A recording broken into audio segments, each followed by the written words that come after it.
What's up, gentlemen? This is Rising Phoenix Podcast, a podcast about how to rise up after your divorce. I'm your host, divorce coach Michael Rhodes.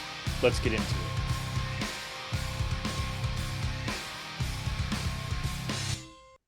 Joining me today is Johnathan Bros. Johnathan, let's just jump right into it. Why don't you tell us a little bit about yourself?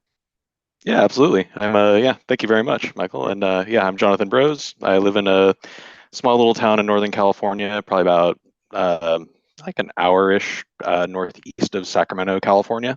Okay. So, kind of in the hills a little bit, but still, small town, a little bit rural, a little bit, within the city.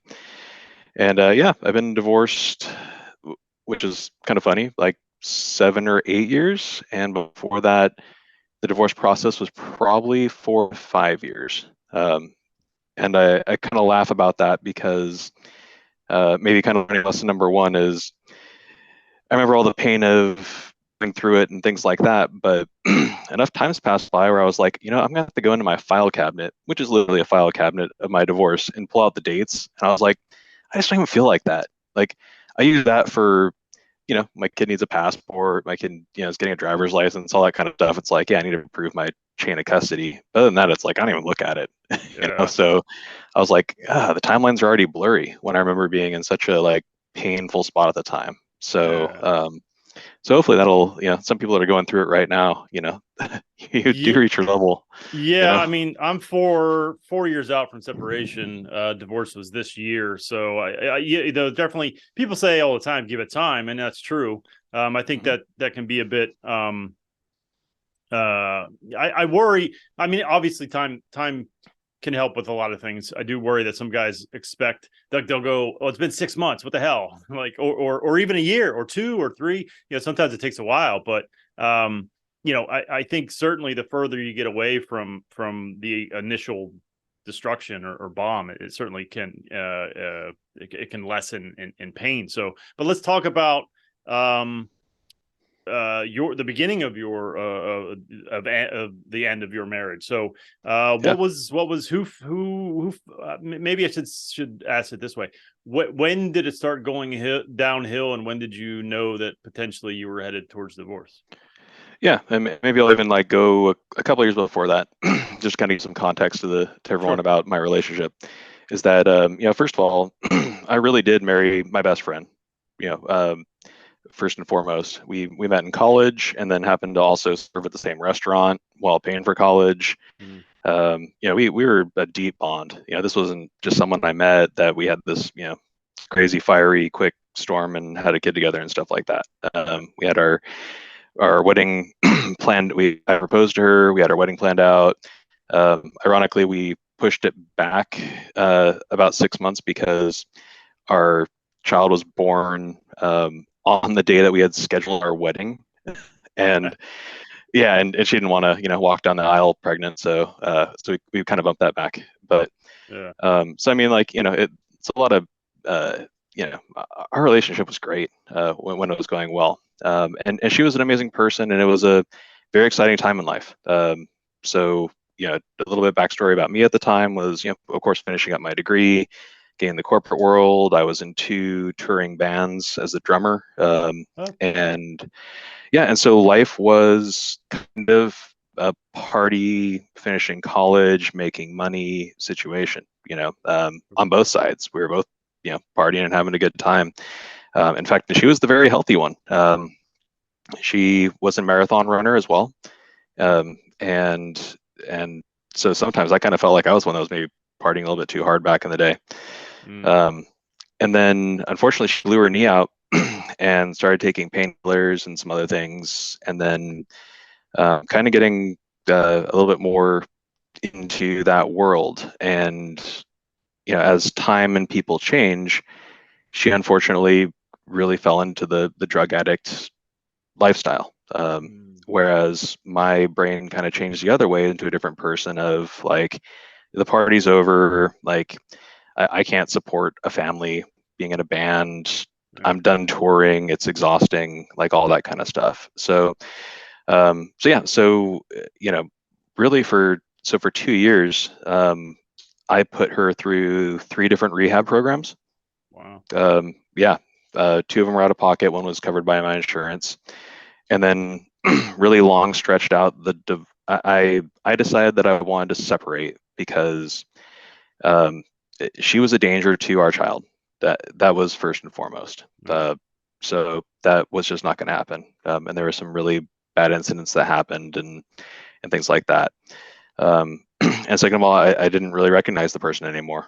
So I instigated the divorce and separation, and likewise, and then also I let it drag out for several years because I let her off on my insurance to go through different rehab programs for the following year because I really did care about her.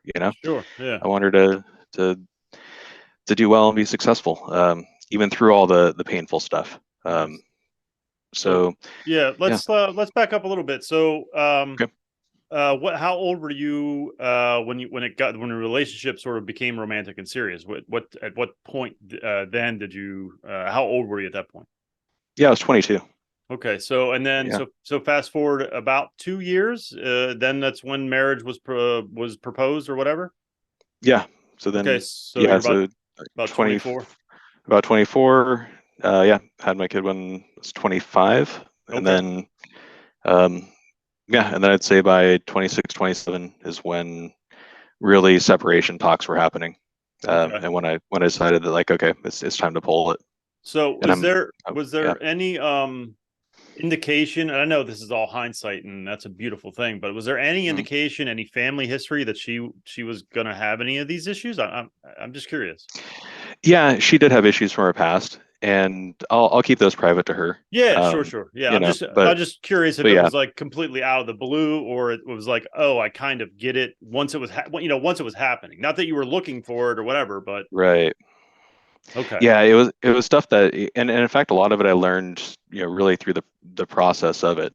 That yeah, I was like, okay, this makes sense. You don't yeah, just, but some people fall into addiction for many sure, different reasons, but a lot of it made complete sense, and yeah. that's her story to tell, and she Yeah, can, but sure. yeah, Yeah, no, absolutely. yeah, I just want to. I'm just curious because I think with the gift that we have of hindsight, I just try to Right. maybe sort of give some potentially some, I don't want to say warnings, but or just information. Like you should Yeah. always consider everything about a person. And I'm not saying you made a mistake or anything. That's not what I'm saying. I'm just saying, No. for going forward, it's always kind of knowledge. Forewarned, forearmed. Knowledge is power. All that kind of good shit. So okay. Mhm. So around 26, 27, and then you said you filed right around then, or Yeah. okay, So yeah. So I think it was about 26 is when yeah, I'd say 26 was most accurate when I filed, okay. and And yeah, luckily I had. Oh, good. Yeah. how did she take that? What was her mindset? Yeah, very angry, with all the whiplash in the world. I mean, that was destroying her life, taking her kid away, horrible person, spreading all kinds of crazy rumors about me. Just yeah, the whole cannon fodder my way Yeah, situation. So, yeah. you know, And did uh, you file for full custody part? Like, did you what was the custody situation when you filed for divorce? Like, I don't. You're in California, so I don't know how it. I know in Pennsylvania everything's separate. So if you mhm. file for divorce, that's one thing, but then you have to file for custody and also for child support if whoever files or whatever. So Yeah, it's kind of a blend, and that's kind of one of those things where it's like get a good attorney if you can and listen to them, because out here it's for us it started as custody, like this is an emergency situation, I need custody, and then the divorce and the separation, we can deal with that, but mhm, like for now custody it's was first. custody. Yeah. And so that started that, but the same judge overheard our case, and when it came to divorce in California, it gets filed into the same court, Okay. orders, numbers, etc. So whether you're going to court to talk about, how one person wants to divide up a 401k, or you want to talk about custody, it's all with the same judge, and just on separate matters. Interesting. Okay, so I do want to dive a little bit into the custody. And again, what I probably didn't say this enough, or at all, maybe in the pre-interview and before we jumped on. It's whatever you are comfortable with telling, you tell. Whatever you're not, don't. There's no pressure for me to. I'm not trying to paint her or the system, or I like facts as best we could find them. And obviously, this is your case and your experience, but. Sure. But at any point, if there's anything, and even if in hindsight, like I said to you earlier, I can edit out anything. But so did you? So you filed for emergency custody. Was there what? Yep. What? Okay, couple questions there. Did she have a lawyer? If so, just again, these are just curiosities of mine. What gender was her lawyer, and what gender is your lawyer? And this is just knowledge. And then same question for the judge. What was the gender of the judge? Because guys are always throw these things around like, oh, it's best to have a female lawyer. It's best to have a male lawyer. I don't know. But so just in your experience, how did it work? Yeah, I mean, in fact, this is a great story to tell because as I called it, I didn't call it going to court. I called it going to the circus, and I really mean that because yeah. In fact, I kind of love telling this because it is such a good thing for people to hopefully get some kind of perspective and take a step back and get a deep breath. Is that so? My attorney is male. He's senior in the sense that like he's not taking on any new cases because he wants to see his cases go through until all the kids are 18, things like that. But he's amazing, and he came through a very close friend, and and honestly, the first time I met him, and I can give a lot of advice on dealing with or working with your lawyer, but first I thought he was such an asshole. Really? Like, oh, he would just cut me short, things like that. And then it was maybe our second session, and he's like, "Look, if you need a therapist, they're a fuckload cheaper than I am. Okay, like you came in for a 30-minute interview, and I'm billing you for every minute. Like, so if you want to keep talking to me, that's fine, but go find a freaking therapist, man." Like, and which I did, so and he kept me so under control through all of it. It was really great. That's awesome. Now on the other side, so my ex-wife found her attorney through AA and NA, who is a recovering alcoholic and drug addict themselves, and that's why I called it the circus. Is that she was also very much a very anti-male. Take him to the cleaners. We'll get you whatever you want. And then little did I know at the time for how much, how sharp the fangs looked on that side, how amateur hour it really was. That's why we called it the circus, because we'd go in there and it was just like on our side, my attorney, he knew even the little things that would get me anxious or set up. And I swear we had this signaling system where they would say something that he think would trigger me. He'd literally pinch me on the knee. And that was his way of being like, dude, shut the fuck up. I got this. This is amateur hour. Just chill and be nice and just let them play this out. And then, while as they went through, my ex-wife and her attorney would go through the drama show, the circus, right? The big performance. So that was most of it. So are you saying that just accusations and wild nonsense didn't work out for your ex because she had no evidence and no proof? Yeah, absolutely. I mean, not only no evidence or no proof, but categorically lying. I mean, things that I could prove to be incorrect. So, it was it made them. It was one of those things where I really learned, like, okay, this is the time to be quiet, speak the truth, just be honest about everything. And if they want to put on this whole, pony show and create all these things, it's going to surface. And our judge was female. So, and I feel very impartial. Like, did not feel that there was really I mean, maybe sometimes when things would get really dramatic, I would see the judge look down at me and see me being calm and kind of almost give me this look like, hey, thank you for just like being chill through this. I see through the bullshit. But that took time, to read the body language. Yeah. So when you filed for emergency custody, did you file for full at that point? Yes. Okay. And what was the outcome? Yeah, I received it.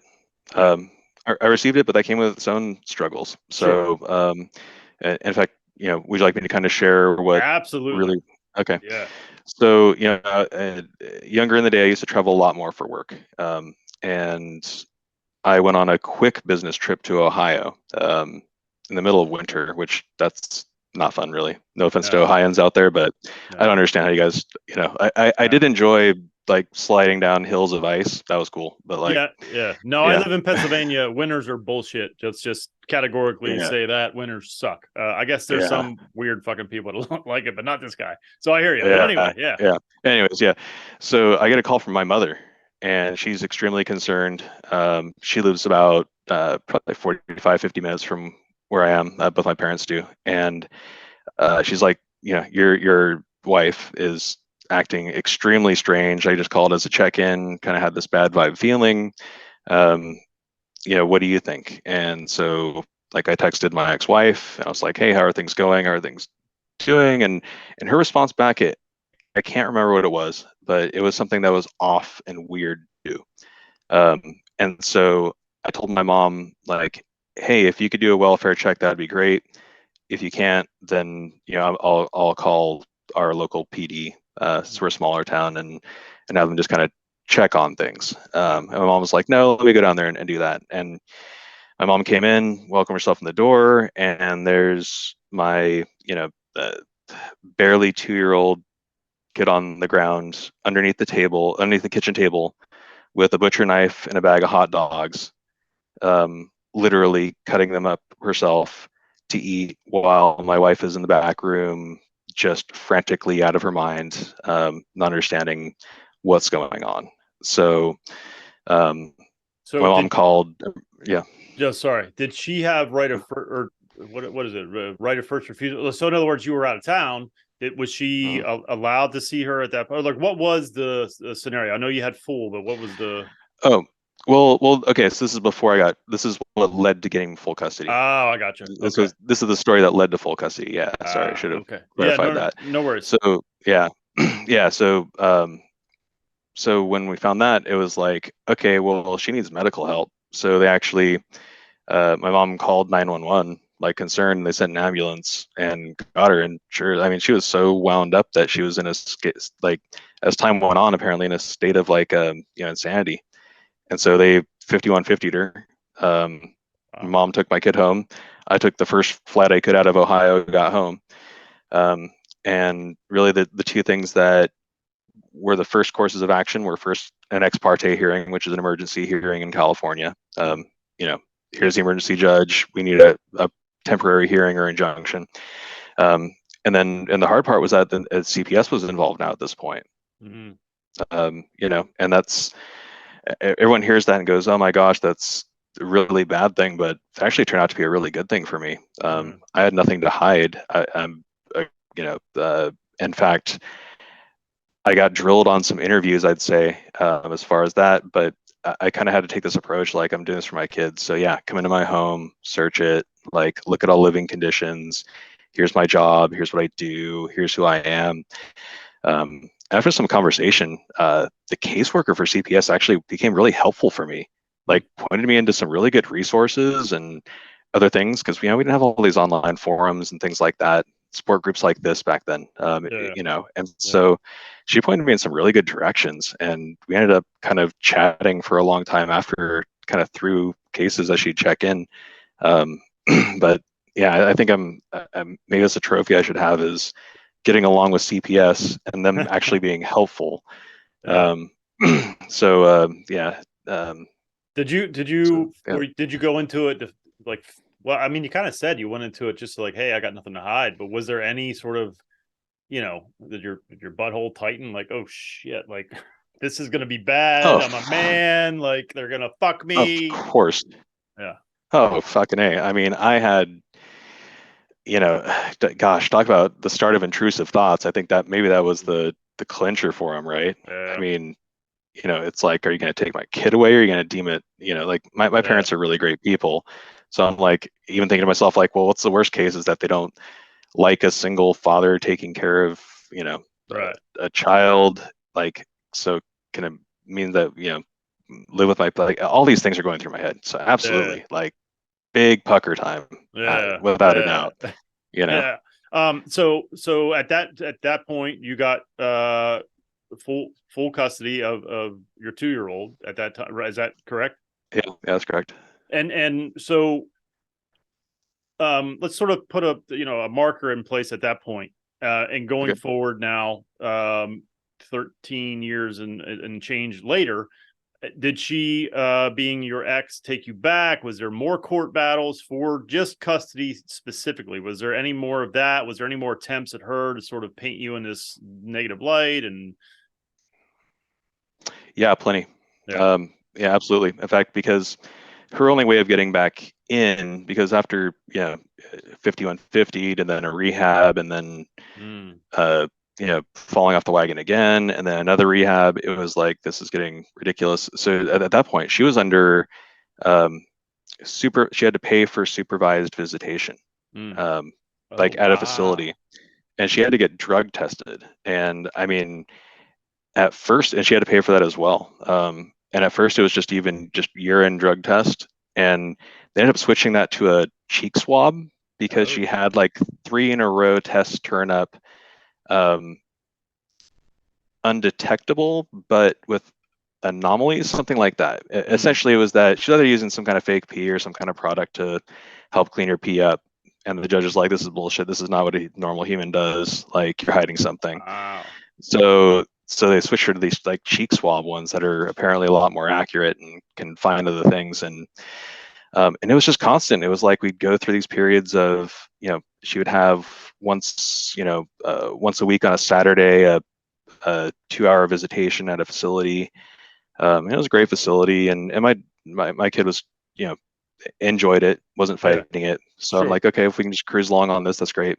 Yeah. And then it's like, the classic thing is that she would screw up and something would pop up on her drug test and she'd have to go face the consequences and then figure out some manipulative way of blaming it on me and all the pressures put on her and Right. all Right. that kind of stuff. And, diverting around the whole problem of like, why are there drugs in your system when Yeah. you know that you like, and that's even out of my control. Like, I'm not, if drugs pop in your system, I have no control over whether you can see kiddo or not. Yeah. That's the Yeah. court order and the Yeah. rules of the place. So Yeah. yeah, Did but yeah, did lots of times you? getting dragged back. Yeah. Sorry. Did you? Uh. Man, there's so many different avenues here. So okay. Sure. I don't know if you want to talk about this, and if you don't, that's totally fine. But I'm just curious about, well, a couple things. One, I think, is this one you probably can for sure. What was your mental state like? What, not only, like you said, it was your best friend and you loved her and you try to get through rehab and all these things, right? But and you made this decision. Like, where was your head at, like, during that, especially the first 6 months, year, or whatever? Yeah, I think heavily at first survival mode. You know, Yeah. like, yeah, I looked at days as chunks of time. You're taking care of a kid, and I'm working a full time job. Like, I need to get them um, to daycare and then to preschool and then to kindergarten, all those things, right, and back. I mean, all those kinds of things, and fed, and us doing fun things and living a fun life and making things normalized feeling for them, right? Yeah. That's a lot of effort. So at first it was survival, just like if I can ever, one day at a time, Yeah. like anything else that we struggle through with our lives. And when you're doing that, and I'd say within that also severe waves of anxiety. With that waking up in the middle of the night, chest pounding. I remember that horribly. Thinking about how can I stay 3 or 4 steps ahead of situations when sometimes you can't. It's just stuff out of your control. Um, and then, sometimes really bad feelings of anger. How could this person do this to me? Why are they a different person? Like, literally a different person than the best friend. And then loneliness, sadness. I mean, and I'm talking, that's like 6 months to a year. All Yeah. those things. Yeah. It's like it's really like grieving a death. Yeah. So what In did you fact, do? What yeah. did you do to sort of help with that? What were some of your strategies? Because it's usually not just one thing. No, it was a lot of things. That's the thing, right? It's a lot of things, and you have to try a lot of things. I Yeah. mean, I fall back on music, but then sometimes I'm just like, Yeah. God, hit the wrong song and I'm fucking crying, right? Yeah. Hit the Yeah. right Yeah. song and and I'm like, now I feel fucking like I'm gonna go lift weights and be the fucking like alpha, like awesome, let's go party, motherfuckers. Like, that song just hit me, right? So like, I even had to Yeah. be careful about music. So like that and art and close friends, good neighbors, making sure that I had good human connections, whatever form that was. Reaching out to other people that I knew had been through this similarly in the past, even if I hadn't talked to them in a long time. Yeah. Which is something I Yes. see. I see this pop up a lot. Is people say, well, and I'm an example of this. My best friend, he used to live right down the street from me, and I mean we're talking best friends since like fifth grade, and him and his wife, they've been together for 20 years and married for 2 years. They're an awesome story in themselves, but like they decided to move to Texas, and that was just it.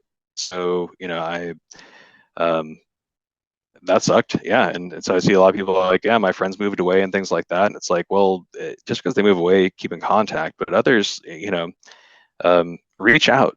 And I get this a lot in my life where I haven't talked to somebody in 4 years, 5 years, six. I don't care. Like if they reach out and they're like, hey, I need your help, and it's and it's out of honesty, then yeah, like I will be there for you, brother. Like, Yeah. and just brothers, but women as well.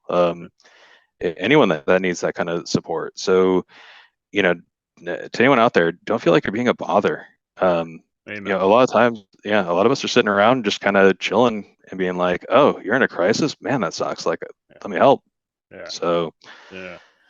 Yeah. And that's one of the things, not to, uh, direct this towards me or what I do, but that's one of the things that I coach guys, and that's one of the parts of my program is a week where that's your assignment. You got to reach out to some folks that you haven't talked to in a while, and reach out to some folks that did help you through it. Acknowledge it, be vulnerable, and say thank you. Open up, because as much as I believe that it's a mistake to dive right into another relationship, it is absolutely a must do to reach out to other folks, not for romantic connections, right. but to just lean on people. That's why I do what I do.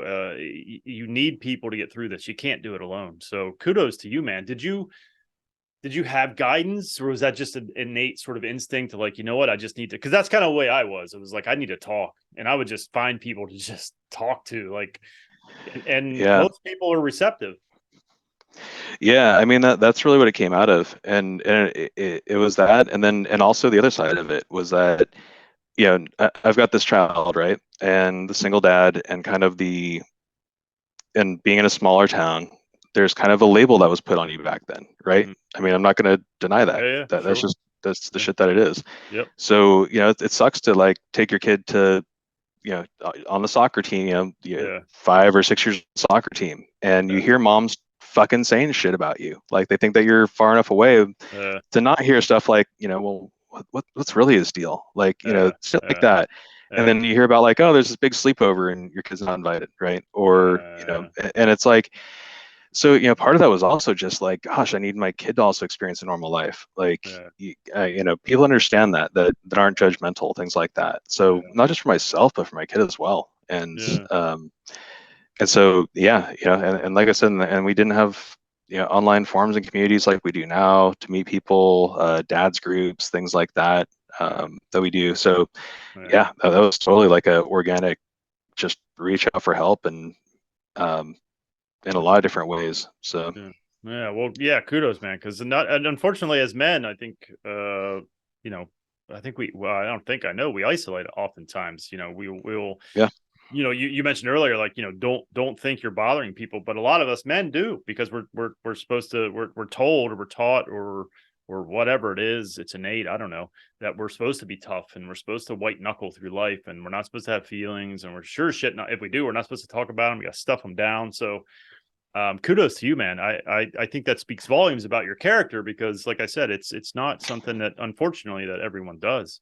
What are some yeah, other things that you kind of, lessons that you learned through this process? Like what are some of the things that you would impart to, whether it be a sort of not necessarily exactly legal, but maybe in that realm. But other things that you learned, what are some things that you would definitely say, if I was you, I would do this, this, or this? Yeah, I mean, on the legal part, it's man, pack your patience, and I say this a lot in life. I mean, whether you're a frustrating commute or a divorce, is like I will literally say it to myself in a lot of situations in life. Like, okay, I've got my keys, got my wallet, got my phone, got my my everyday carry stuff, right? And then it's like, okay, did I also pack my patience? Because I know that this is going to be something frustrating for me. And with the court systems and things like that, that is so hard. It's so easy in hindsight to look back and be like, oh yeah, I could be patient through something like that. When you know you're in between court dates of something very important happening. I mean, pack your patience. Are you kidding me? I'm trying to just not vomit. Like, that's so. I mean, that's one thing I learned. Another thing is, for those of you that can afford a good attorney, or that can just find a good attorney, is really listen to them. Um, that's why you hired them. I'm not saying that all attorneys are good or that you should listen to all of them, but when you choose one, make sure you really listen to them, because um, I think that it painted me in the best. As long as and expensive as the process was, it was actually the shortest way, given some of the things that I held up and through the divorce, meaning like healthcare and things like that, where Right. I was slow rolling things, but that cut through the tape, I would say, the fastest. So that's really it on the legal side. I mean, Yeah. um, it's every state's so different. In Yeah. fact, it's kind of Yeah. an area, yeah, it's kind of an area that I have a little bit hard time. Is that like and Yeah. I know kind of a lot of different attorneys in different worlds, and states are just so different. Yeah. It's hard to blanket statement that, but Yeah, for sure. um, Yeah, I always get kind of iffy when we start talking legal stuff, but right. your experience obviously has some value, because you were successful. Were you told by your attorney to document? Because that's one of the things that I stress. If anyone asks me, document everything. Keep a journal Yes. and a notebook, and document. It sounds like you were. So Yeah. I mean, yeah, document everything, guys. I mean, that's why I say like I have a divorce file cabinet, not a divorce packet. All right. right. Like it's a Yeah, chronological order of things that happen that is yeah. probably, what is that? Thing's right over there. Yeah, it's about 3 feet deep. Wow. And that's, I mean, and that's the thing, right? Is that yes, it's all the text messages, the Uh, communications, uh, document situations, uncomfortable events, yeah, anything and everything, yeah, and then just feed it to your person, yeah. and they'll decide Yeah, what they yeah. would like to do with it or not. Yeah. So On the mental sort of aspect of this, you mentioned reaching out. Did you do therapy? Did you hit up medication at all? Like I did personally, antidepressants for a little while. Was there any other thing around mental health that you did that was also beneficial?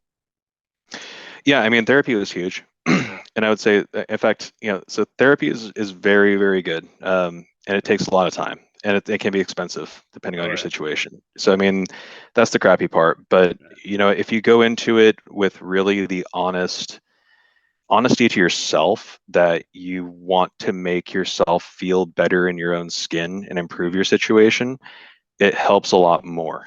Um, so, and it helps a lot faster. Yeah. I didn't do the medication path because I actually done that when I was younger, and I Okay. had tried a few times because I battled with depression and other things when I was a kid, and Yeah. it's still to this day. Yeah. You know I'm happy Don't. and things like that, but Sure. I have some bouts. So there's Yeah. no harm against anyone that wants to do medication.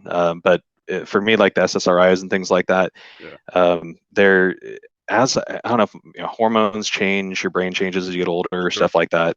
Yeah, they didn't work for me then. They don't work for me now, Yeah. but they could help out a lot of people. Sure.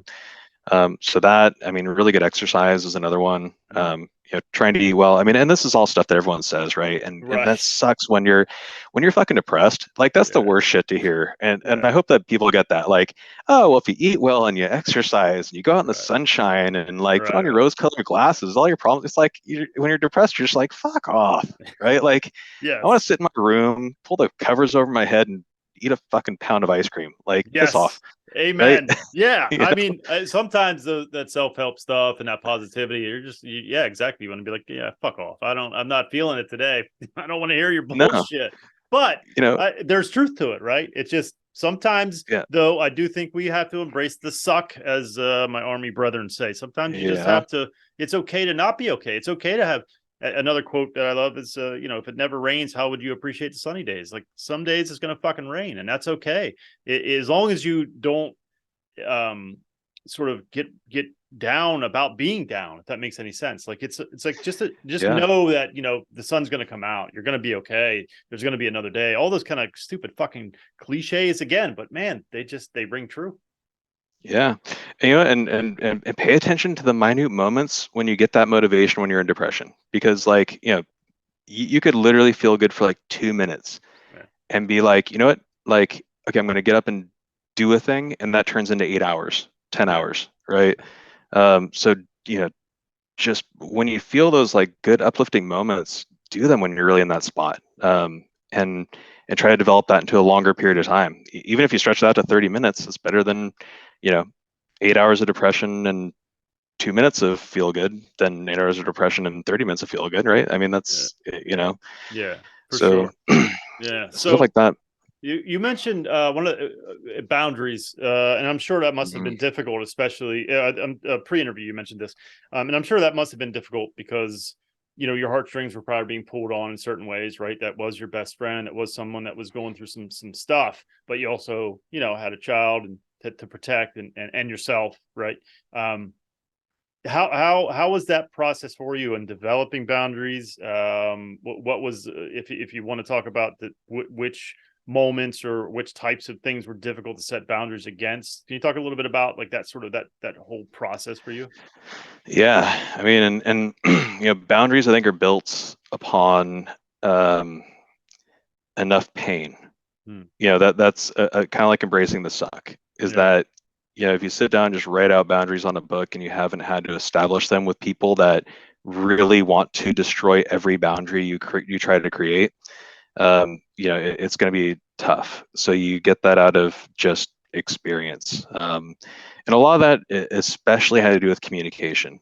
Hmm. Is that, and that could be from the tactile things of you're not supposed to be reaching out. Like part of the court order is you don't reach out directly to our child, and then would do things like when was old enough to get a cell phone and would text directly, Mm-hmm. um, and it's like that's not okay. Like I got to call you on your bullshit on that. I know this is going to lead to a big fight behind closed doors and probably be brought up in court, but and kiddo can't see that, and I need to make Yeah. sure that they feel safe, and I need to make sure that I stamp that down as like that's just completely unacceptable. So tactile things like that. Other boundaries, and things that don't even stop to this day. I bet. Money, like it's like the perpetual money machine. When does Yeah. that end? It's like I'm divorced. I have no legal obligation whatsoever, but like a really, in fact, this is a true and very funny story of about a month and a half ago.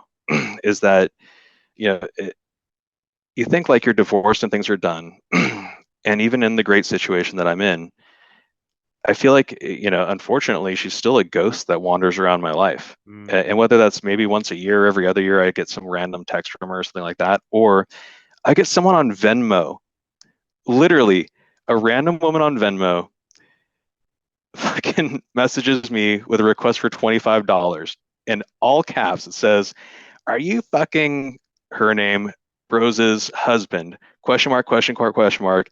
That bitch stole from me, and I swear to God, I'm going to the cops." And like, all right, like luckily, like the whole I've established boundaries and stuff that I looked at that Yeah. and I was like, this is just kind of funny. Yeah. Like I literally like laughed at it and I was like, but I did reply back and I was like, no, I'm ex-husband from a long time ago. And if that's the case, then you need to call the cops. Well, clearly I was dealing with somebody that was not someone that was going to Yeah. call the cops, right? Right. So No. then it starts this like bargaining thing. And you know what? Like I just kind of had to flip the switch. And this is where I'm like, I don't care and I'm older and I feel secure enough now is I just said, you know what? You want $25? I know like 5 people that are looking for her, and I'm curious myself to see if she's dead or alive. So I'll pay you $25 if you can video record where she's at and send it to me. And I swear to God, it was like the tables turned, and this girl's just like, why do you want this information, right? And I'm just like, you think you're the only person looking for a drug addict that's stealing money or something? Uh, Like, and I swear I got ghosted. It was like the greatest thing ever. But like those are the kind of like boundaries like that's before I would say I'd be afraid to I'd be like I'm in trouble for something, or oh, they broke a rule or they broke a series of something, and like now I have to deal with this. To eventually grow just through enough of these little pain points, far from the first debt collector that's came after my ex-wife, that I've had to do some really hard shit to. This was an easy one, right? Like, so, um, yeah, I mean, like I said, it's kind of like through the pain of process. You kind of like, uh, it's like the shitty thing is that, and kind of taking a step back and not to make this too obscure, but like, no, it sucks because as men, like we are taught like, oh, you need to wear this like body of armor and yeah, like be there to like protect, and you can't ask for help, you can't be vulnerable, you shouldn't cry, all this other bullshit. yeah, When in reality it's like no, like you like that's built up over time. That's mhm, like tough skin.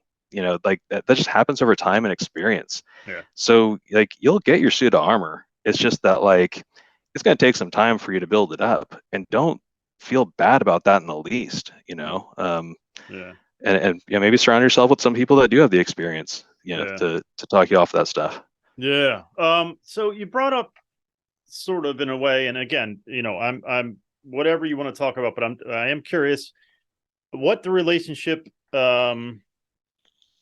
Eh, I mean, for sure, it sounds like she's not around at all. Is that the case? Like you don't hear from her, and she doesn't contact your child, and there's no relationship there. And again, whatever you are comfortable, discussing is obviously it's up to you.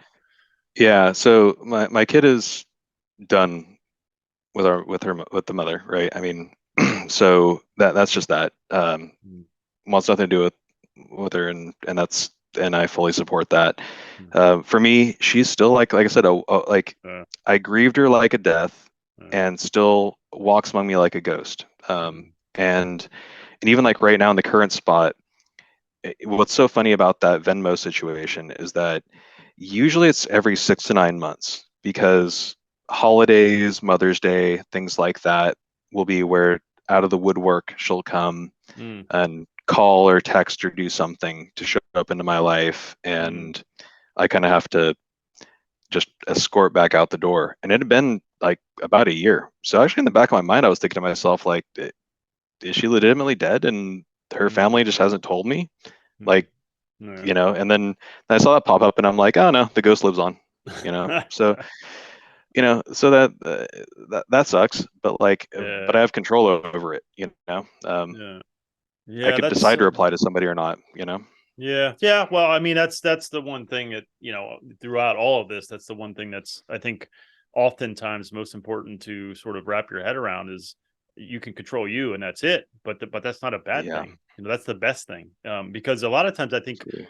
we are susceptible to what others do and say, and I'm not saying it's easy or I perfected it, but um, when you're able to sort of put that and wrap your head around it, like it's my actions are what matters.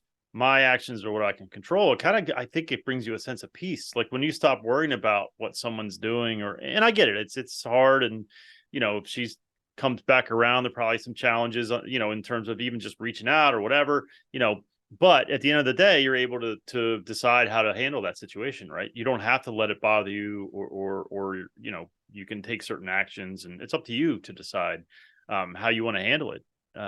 Yeah, absolutely. Yeah, it's definitely one of Yeah. the better, lessons to learn.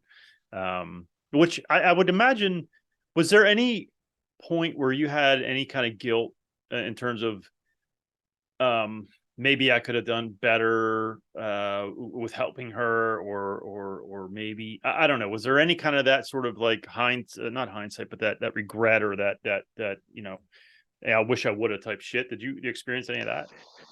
Sure. And I think that also kind of takes part of like nobody is innocent, when it comes to a divorce, right? I mean, nobody. You could paint me in the best light and everything else, but no, like I had to own my own shit in that. And for me, that was, yeah, like I did not when she's off in rehabs that are expensive and taking care of her life and figuring her life out, and then I mean, hell, I've even helped pay for a bachelor's degree, ironically in criminal justice. Like, well, she's doing this, right? Like, I mean, Yeah. so you get to just decide to work or not work. You get to decide to be in these rehab places, and then you get to go to finish your degree, and then relapse, go that. Like, I mean, there were times where I was just a mean son of a bitch. I mean, Mhm. just like I would do the things that would get her to the next step, but I would be cold, and that was just me holding on to this like internal hatred, like this. I don't know if I call it hatred, but like anger, just Sure. I'm working my ass off at a long job. I put my kid to bed and then I do freelance work at night, get Yeah. 5 or 6 hours of sleep, Yeah. paying for the bills and for all this other stuff coming up, Sure. and then do it all over again. And that was, 6 days a week at that point. So, I mean, yeah, there was a lot of resentment, I guess is the best way to put it. And I was cold, I was distant, I wasn't supportive when it came to, like I would go visit her, things like that, and I'd Yeah. walk in and I would just be in a bad mood, and that wasn't helpful for her recovery. That was just being a dick, Yeah. when you're, you know, it's like all your actions are, oh yeah, your visible actions are that you're Yeah. taking care of your wife or soon to be ex-wife, but in reality, not just tons of asshole moves on my part, Yeah. born from that. So Yeah. Yeah. I think I know for me in the beginning, I try not to anymore, but certainly in the beginning, I was angry. I was a dick. I was any way I could be difficult. I was, um, yeah, it's just because you're so hurt, and that as men, our hurt turns to anger, and so what do? We be giant fucking dicks because that's easier than being honest and saying, hey, you know what, this is really really hard and hurtful. I can't believe you put me in this spot. Instead, we just barely talk to him or whatever, right? Which is, you yeah, know, again, upon reflection and hindsight and all that, it's a very childish behavior. And I'm not saying yeah. like that's it's not. I'm not saying that you calling you that. I'm speaking for myself. It's an inability to handle emotions, turning them to anger, and thus being like a kid, like throwing a fit, like a small child. That someone took his toy and he stomps his feet. It's just Yeah. it's sad in a lot of ways that we weren't given the opportunity to. I interviewed a psychologist once. He talked about this sort of how men are like, sort of we live in this sort of middle ground where it's we don't get too happy, we don't get too sad, we try to just be sort of feel nothing, and it robs us of the richness of life. And I think in a lot of ways that's men's journey. I think I think it's changing, certainly. I mean, I know that it's changing for me personally, and I think Mhm. when I can find someone like yourself, and it's funny how the universe works, and I don't know if we want to touch on that, but we could probably briefly touch on it. Just a shout out to Dan, who Yeah. kind of hooked us up. But Hmm. I think it is changing, but I wonder, I don't know, how different our lives would be as men if we had been given some of these fucking skills before we were, in our late 30s and 40s and shit. Like I just, Yeah, I mean, it's and I think there's also a big context to that is, I think this is a struggle for a lot of marriages, but also for ourselves as people. Is I kind of say the 10-year rule. Like about every 10 years, you kind of change into a different person, whether it yeah, be dramatic or small. It happens. I mean, I'm 41, very very different from 21. I oh mean, yeah, right? I mean, oh yeah, gosh, and you think to yourself like, oh, okay, well, by my math, that's two different people, and I'm like, no, I've been like four since then. Not different people. I still all my fundamentals are there, my morals are sure, there. sure, Everything's there, but like, a lot of different beliefs, whether they're political, whether they're yeah, professional, whether so you very kind fair. of yeah, I mean that stuff changes a lot. So I mean, God, if I could go and whisper in the 20, if I could go whisper in my 21-year-old ear, he'd actually probably tell me to go fuck myself because he knew everything. Just like So, if the 21-year-old talked to my 16-year-old self, he'd go tell him to fuck himself too, right? I mean, that's our disposition. amen. I mean, I often think about if I could go back. Obviously, we can't, right? There's no flux capacitor. There's no DeLorean that travels in time. But if I could go back, what would I do? And there's two options that I sort of consider. And I don't do this often, but I sometimes just out of my own, I don't know, weirdness, I go, would I tell, let's say I go back to the wedding day, would I tell that dude to fucking run, or would I tell that dude to grow the fuck up and not be such a dick? Like, I wonder which one, because they're both applicable. They're both applicable because, as you said earlier, there's no way that I wasn't complicit in the downfall of the marriage. I had my part in it. There's no fucking way. You can't. Did she make the ultimate decision? Did she do a lot of negative and bad shit? Absolutely. But I had my guilt and my part in it. And I don't know if I would tell that dude to grow the fuck up or if I would tell that dude to fucking run.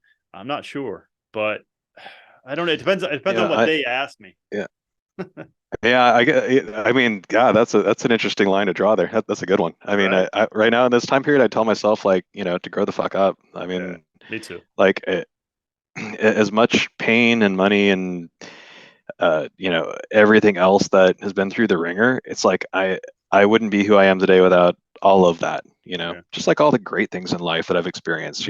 Everything puts you together and makes you a balanced person. And it's like if I wasn't able to go through that, I feel like there's a lot of ways in business and in life that I wouldn't be able to set those same boundaries with other people, because I do tend to be a very positive person. I try to be a pleaser, things like that. And I feel like, man, like in the modern world, it's a jungle out there. Things are crazy. People are weird. And being able to establish boundaries with them and be able to, keep the madness out and keep the good people in is so important. And I don't think that I would necessarily know that if it weren't the case. So I'd say, suffer through it, Yeah. Well, my friend, thank you so much for doing this. I really appreciate it. As you know, the last question that I ask everybody is, what words of wisdom would you impart to a man who's just beginning his divorce journey? Yeah. Can I make it a two-parter? Or yeah, absolutely. You can make it fucking 10. We can do this part 2 later. All right. Yeah. All right. So my two pieces of advice is that, figure out how to feel comfortable in your own skin, however that is. That means something different for everybody. But I mean, that's the one thing that we can't take off, right? So, figure out how you can feel comfortable in your own skin. And that'll take time, but that's something that I feel like we're all privileged to have, and try to work on that. The second thing I'll say, which you kind of implied on earlier, is that with female relationships, when you're getting through this, is that I do discourage trying to date immediately after. I don't involve myself with recently divorced or recently exed people myself because they're going through some things. But what I would say, and this sounds like a unicorn, but it's kind of not. Try to make friends that are girls and be honest about that, being that's all they are friends that are women, period. Take sex off the table, everything else, and you will gain so much insight into what you're experiencing, keeping your head in check. Two of my very closest friends are female. And in fact, one of them's a therapist, that actually a trauma therapist, but so it's kind of like we laugh and compare things like that. It's like she's giving me cheat codes, on like how to get through life and stuff like that. But, but if you can do that honestly, without any romantic involvement at all, do that, and let it come naturally. You can't force something like that. It's like trying to make friends in general. They got to come naturally. But yeah, that could be a whole two-parter and then another episode. But well, I was just thinking you're gonna have to ask that friend of yours that she'd be interested in coming on, because trauma therapist that like sends off all kinds of alarm bells. Like I want to talk to that person. She'll want to talk. I just got to make sure that I get setting boundaries, right? Like, yeah, very true. Allie, I'm sure you're going to listen to this, but for the love of God, if you come on this podcast, remember, treat me like fucking patient confidentiality, all right? Like stuff that's the thing, right? Is like when you meet people like that, you can be so honest about everything about being a man and not have and that's what taking sex and all this other stuff takes off the table. It's like you can say the most fucked up shit, and it's like, yeah, like that was fucked up, and here's how one would perceive that, or here's how I would perceive that. And then likewise, you have to reciprocate it, right? They're going to do the same thing back to you, and you have to listen. You have to really understand and care, and then when you do that, man, it's its own deep, really, really great relationship. So yeah, she would definitely come on. I just got to make sure I keep her in check to, not share too much shit about me that I've, over 10 years of friendship, right? Right. So, Well, again, the power of editing, my friend, we can always remove yeah. stuff. Thanks again, man, Good for stuff. doing this. I really How you appreciate been, it. Michael? Yeah. I will stay in touch. And I'll let you know as soon as it comes out. And again, thanks for doing it, man. I appreciate it. Yeah, of course, man. Have a good night. I appreciate Yep. it, Michael. Yep. Take All right. care. Later, brother. Yep. Bye. Bye. Thank you so much for watching and or listening. Since my separation in July of 2019, I have done an incredible amount of work on myself. I've had many different therapists, life coaches, and went through different programs. I've taken all that I've learned and put it into my own program called Forged by Fire. If you are interested in having me help you navigate your divorce, please hit my website, risingphoenixdivorcecoach.com. I look forward to working with you.